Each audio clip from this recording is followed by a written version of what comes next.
মক্কা নগরীকে বলা হয় উম্মুল কুরা, সব শহরের মা, সব শহরের সেন্টার, পৃথিবীর নাভিস্থল। আল্লাহ তাআলা বললেন ওয়াহাদাল বালাদিল আমিন, আর এই নিরাপদ শহরের শপথ।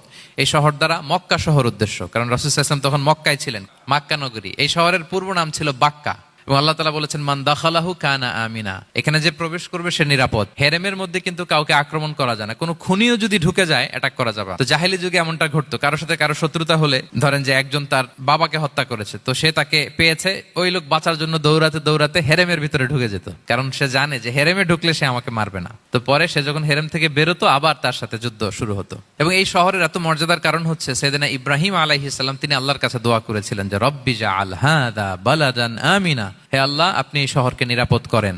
ওয়ারযুক আহলাহু মিনাস সামারাত, আর এই শহরের অধিবাসীদেরকে আপনি ফলমূল দিয়ে রিজিকের ব্যবস্থা করেন।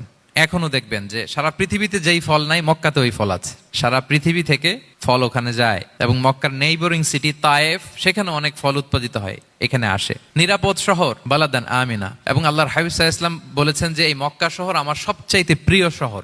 বাধ্য হয়ে তিনি যখন হিজরত করলেন মদিনায়, সেদিন বারবার তিনি মক্কার দিকে পেছনে ফিরে ফিরে তাকান, আর কেঁদে কেঁদে তিনি বলতেছিলেন যে মাক্কাতু আহাব্বুল বিলাদ ইলাইয়া, মক্কা আমার কাছে সবচেয়ে প্রিয় নগরী। লাউলা উখরিজতু লামা খারাজতু, আমাকে যদি জোর করে বের করে দেয়া না হতো আমি কোনোদিন মক্কা ছেড়ে অন্য কোথাও যেতাম না।